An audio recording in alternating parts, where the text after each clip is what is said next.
दोस्तों, आज की यह कहानी लखनऊ के अमीनाबाद इलाके की है, जहां एक खुशहाल परिवार की 19 साल की बेटी गौरी श्रीवास्तव रहती थी, जो कि एक होनहार लॉ स्टूडेंट थी। अचानक गायब हो जाती है। यह घटना 1 फरवरी 2015 को हुई थी, जब गौरी अपने पिता की जैकेट ड्राई क्लीन कराने के लिए मंदिर, लेकिन जो हुआ वह किसी ने सोचा नहीं था। यह मामला एक दिल दहला देने वाले अपराध में बदल गया, जिसने पूरे शहर को झकझोर कर रख दिया।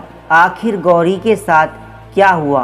कैसे एक साधारण लड़की का जीवन इस तरह खत्म हो गया? और कौन है क्रूर हत्या के जिम्मेदार? आइए जानते हैं इस वीडियो में पूरी सच्चाई को, जो आज भी अदालतों में इंसाफ का इंतजार कर रहा है। दोस्तों, 1 फरवरी 2015 को दोपहर 12:30 बजे के आसपास गौरी अपने पिता की जैकेट को ड्राई क्लीन कराने के लिए घर से ले गई थी। जाते समय गौरी ने अपनी मां से कहा था कि उसे मंदिर भी जाना है, इसलिए ड्राई क्लीन के बाद वह सीधे मंदिर जाएगी। गौरी अपने घर से निकलने के बाद सबसे पहले अपने पिता की जैकेट को एक दुकान में ड्राई क्लीन के लिए दे दी और फिर वह वहां से मंदिर में जाने के लिए चली गई।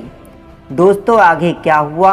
तो दोस्तों आइए जानते हैं। दोस्तों, वीडियो में एक छोटा सा कमेंट कीजिए और वीडियो को लाइक कर दीजिए और साथ में चैनल को सब्सक्राइब कीजिए, ताकि हमारा हौसला बढ़ता रहे।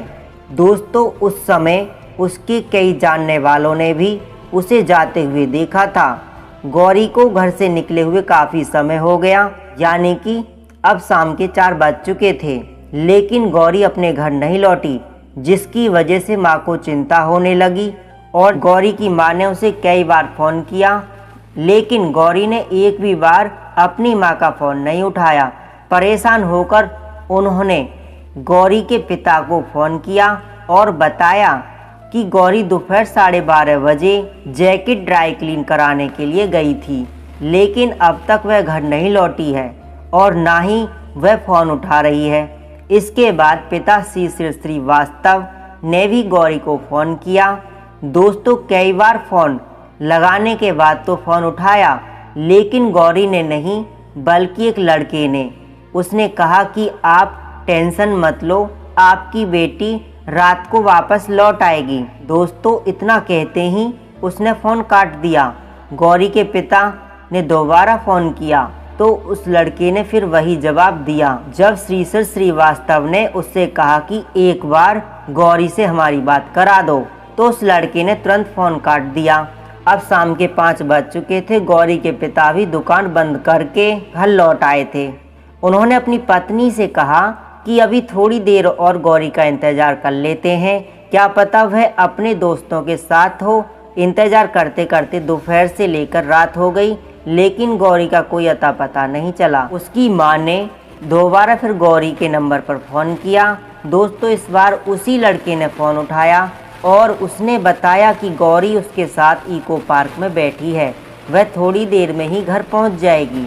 गौरी की मां उस लड़के से कहा कि एक बार गौरी से हमारी बात करा दो। दोस्तों, लेकिन उसने बात नहीं कराई और इस बार भी लड़के ने फ़ोन काट दिया। गौरी के माता पिता को अब किसी अनहोनी का डर सताने लगा था, इसलिए उन्होंने सोचा कि क्यों ना इस लड़के के बारे में पुलिस को सूचना दे दी जाए। लेकिन इससे पहले उन्होंने एक बार फिर गौरी को फ़ोन लगाया। उस लड़के ने इस बार उन्हें बताया कि अचानक गौरी की तबीयत खराब हो गई है और वह उसे SGPGI हॉस्पिटल लेकर जा रहा है। यह बात सुनकर गौरी के माता पिता बदहास हालात में हॉस्पिटल पहुंचे, लेकिन वहां से पता चला कि उस हॉस्पिटल में गौरी नाम की कोई भी पेशेंट नहीं आई है। इसके बाद वह लोग इको पार्क भी गए, लेकिन वहां भी उन्हें गौरी नहीं मिली। अब शाम के 7 बज चुके थे। उन्होंने फिर गौरी को फ़ोन लगाने की कोशिश की, लेकिन अब उसका फ़ोन भी स्विच ऑफ हो चुका था, जिससे गौरी के माता पिता की टेंशन और भी ज़्यादा बढ़ गई और फिर थक हार कर वह लोग अमीनाबाद पुलिस स्टेशन पहुंचे और सारी बात पुलिस को बताई। दोस्तों पुलिस ने अपहरण का मामला दर्ज करके जांच करनी शुरू कर दी। गौरी को तलाश करते करते पूरी रात बीत गई, लेकिन उसके बारे में कहीं भी कुछ भी पता नहीं चला। इधर पुलिस खोजबीन में जुटी थी। उधर 2 फरवरी 2015 को शहीद पथ रोड से गुजर रहे कुछ लोगों की नज़र एक बोरी पर पड़ी। दोस्तों वह बोरी रोड पर बिल्कुल करीब में पड़ी हुई थी। उसके आसपास कई कुत्ते भी घूम रहे थे। कुत्ते बार बार उस बोरी को सूंघ रहे थे। थोड़ी देर बाद कुत्तों ने बोरी को फाड़ दिया, लेकिन जैसे ही उस बोरी को काटा गया वहां पर मौजूद सभी लोगों की हालत खराब हो गई, क्योंकि उस बोरी में किसी इंसान के कटे हुए पैर दिखाई दे रहे थे जिन्हें अब कुत्ते नोच रहे थे। दोस्तों इसके बाद इसकी सूचना पुलिस को दे दी गई। सूचना मिलते ही पुलिस तुरंत घटनास्थल पर पहुंच गई। इसके बाद पुलिस ने उन कटे हुए पैरों को कब्जे में ले लिया और घटनास्थल के आसपास तलाशी करने लगी। तलाशी के दौरान पुलिस वालों को झाड़ियों के अंदर से एक और बोरी मिलती है। उस बोरी में कटे हुए हाथ और सिर था, जिसे देखने से लग रहा था यह किसी लड़की की लाश है। आसपास के इलाके में थोड़ा तलाश करने पर पुलिस को शरीर के सभी अंग मिल गए। उन सभी अंगों को रीअरेंज करने के लिए हॉस्पिटल भेज दिया। इधर नखलऊ जैसे शहर में किसी इंसानी लाश के अंगों के इस तरह से मिलने से उस पूरे इलाके में हड़कंप मच गया था और फिर देखते ही देखते यह खबर जंगल में आग की तरह फैल गई। उधर गौरी के माता पिता तो पहले ही बहुत परेशान थे, क्योंकि उनकी बेटी गौरी अभी तक घर नहीं लौटी थी। और जब उन्होंने यह न्यूज़ टीवी पर देखी कि टुकड़ों में कटी किसी लड़की की लाश मिली है, तो वो लोग और भी ज़्यादा घबरा गए। जब उस लाश को रीअरेंज कर लिया गया तो फिर 3 फरवरी को पुलिस ने गौरी के माता पिता को उस लाश की पहचान करने के लिए हॉस्पिटल में बुलाया। गौरी के माता पिता का तो पहले से ही बुरा हाल था, लेकिन जैसे ही उन्होंने लाश देखी तो वह लोग दहाड़ मारकर रोने लगे। वह लाश गौरी श्रीवास्तव की थी। दोस्तों पुलिस ने भी अब इस घटना को अपहरण से कत्ल का मामला मानकर जांच शुरू कर दी। वही न्यूज़ चैनलों से लेकर सोशल मीडिया तक, यानी कि हर जगह अब यही खबर चल रही थी। इसके बाद पुलिस ने गौरी के पिता से उसका फ़ोन नंबर लेकर उसकी कॉल डिटेल निकलवाई, लेकिन गौरी की कॉल डिटेल से भी कोई खास जानकारी नहीं मिल पाई। पुलिस ने गौरी की आखिरी लोकेशन के बारे में पता लगाने की कोशिश की तो उसकी आखिरी लोकेशन तेलीबाग इलाके में पाई जाती है। जिसके बाद पुलिस ने गौरी के माता पिता से पूछा कि तेलीबाग में तुम्हारा कोई रिश्तेदार है। इस पर गौरी के पिता ने बताया कि तेलीबाग में ना तो उनका कोई रिश्तेदार रहता है और ना ही वहां पर उनकी किसी से कोई जान पहचान है। उन्होंने बताया कि तेलीबाग में तो गौरी का कोई दोस्त भी नहीं रहता है। इसके बाद पुलिस ने इस मामले की जांच करने के लिए कई टीमें बनाईं। साथ ही पुलिस की एक टीम तेलीबाग में लगे सभी सीसीटीवी कैमरों को खंगालने का फैसला किया। करीब 150 सीसीटीवी कैमरों को चेक किया गया। आखिरकार पुलिस की यह मेहनत रंग लाई, क्योंकि एक सीसीटीवी फुटेज में पुलिस को गौरी पैदल जाती हुई दिखाई दी। उस फुटेज में गौरी किसी फ़ोन पर चैटिंग करते हुए भी दिख रही थी, लेकिन फिर थोड़ी देर आगे चलकर गौरी एक बाइक सवार लड़के के पीछे बैठ गई। उस लड़के ने हेलमेट पहना हुआ था। गौरी के बाइक पर बैठते ही लड़के ने बाइक स्टार्ट की और फिर वह दोनों वहां से निकल गए। उस फुटेज में गौरी और वह लड़का तो दिखाई दे रहे थे, लेकिन वह सीसीटीवी फुटेज में इतना साफ नहीं था कि उस बाइक के नंबर का पता लग सके, जबकि पुलिस के पास गौरी की बस यही एक फुटेज थी। लेकिन काफ़ी मेहनत और मकसद के बाद पुलिस ने यह भी पता लगाया था कि वह बाइक कौन सी कंपनी की थी। इसके बाद पुलिस की एक टीम ने आरटीओ ऑफिस पहुंचकर उस बाइक के बारे में जानकारी जुटाने की कोशिश की, मगर वहां से भी पुलिस को उस बाइक से संबंधित कोई जानकारी नहीं मिली।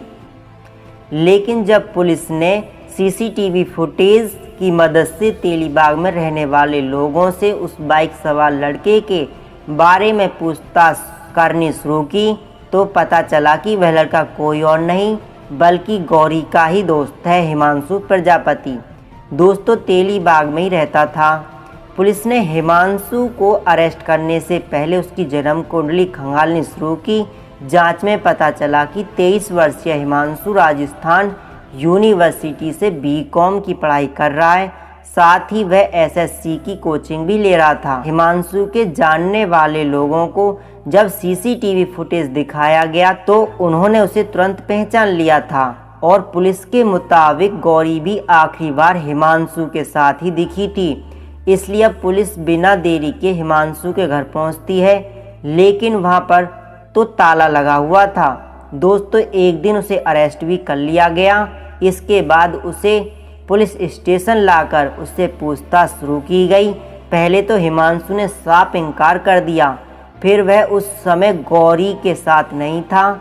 लेकिन जब सख्ताई से पूछताछ की गई तो हिमांशु जल्दी टूट गया और पूछताछ के दौरान हिमांशु ने बताया कि 1 साल पहले यानी साल 2014 में किसी कॉमन फ्रेंड के जरिए उसकी मुलाकात गौरी से हुई थी। गौरी खुले विचारों वाली लड़की थी, इसलिए और भी कई लड़कों से उसकी दोस्ती थी। इसलिए हिमांशु ने सोचा कि क्यों ना आज गौरी को अपने घर बुलाया जाए। दरअसल वह मन ही मन गौरी से प्यार करने लगा था, क्योंकि उसे लगता था कि गौरी भी उससे प्यार करती है। लेकिन गौरी उससे प्यार नहीं करती थी, वो तो सिर्फ उसे एक अच्छा दोस्त मानती थी। इसलिए वह हिमांशु के कहने पर उसे मिलने के लिए आ गई थी। इसके बाद 1 फरवरी 2015 को हिमांशु प्रजापति गौरी को बाइक पर बैठाकर अपने घर ले आया था। वहां पर वह दोनों काफ़ी देर तक बातें करते रहे, लेकिन फिर अचानक हिमांशु ने गौरी को अपना फ़ोन देने के लिए कहा। गौरी ने उसे अपना फ़ोन दिखाने से इनकार कर दिया। दोस्तों दोनों में कहासुनी शुरू हो गई, लेकिन जब झगड़ा हद से ज़्यादा बढ़ गया तो हिमांशु ने गौरी का गला दबा दिया। गौरी बेहोश होकर गिर पड़ी। इसके बाद उसने गौरी के शरीर के कई टुकड़े किए और उन्हें बोरी में भरकर हिमांशु ने उन बोरियों को एक एक करके शहीद पथ रोड के पास झाड़ियों में फेंक दिया। दोस्तों इसके बाद पुलिस ने हिमांशु के बयान और सबूतों के आधार पर चार्जशीट तैयार करके उन दोनों को कोर्ट में पेश किया, जहां से उन्हें जेल भेज दिया गया। लेकिन फिर भी 2 महीने बाद हिमांशु के दोस्त को छोड़ दिया गया था, क्योंकि इस कत्ल में उसका कोई भी हाथ नहीं था। फिर कुछ साल बाद हिमांशु के वकील ने भी जमानत के लिए याचिका दायर की, लेकिन इस सनसनीखेज कत्ल की वारदात में 11 जुलाई 2022 को हाई कोर्ट ने हिमांशु की जमानत खारिज कर दी और फिर 26 जून 2024 को जस्टिस और सौर लवानिया की कोर्ट ने साक्ष्यों के अभाव में आरोपी हिमांशु को जमानत दे दी। हालांकि अभी भी पीड़ित के वकील का कहना है कि यह मामला अभी ट्रायल पर है और हमारे पास कई ऐसे सबूत हैं जो आरोपी को कोर्ट में दोषी साबित करने के लिए काफ़ी हैं। अगर फिलहाल इस केस के बारे में बात करें तो हिमांशु जमानत पर जेल से बाहर है। यह केस अभी भी कोर्ट में चल रहा है। दोस्तों हमारा यह घटना सुनाना और किसी का दिल दुखाना नहीं और किसी को परेशान करना नहीं था। हमारा उद्देश्य जागरूक करना था। दोस्तों वीडियो में एक छोटा सा कमेंट कीजिए और वीडियो को लाइक कर दीजिए और साथ में हमारे चैनल को सब्सक्राइब कीजिए ताकि हमारा हौसला बढ़ता रहे। नमस्कार दोस्तों।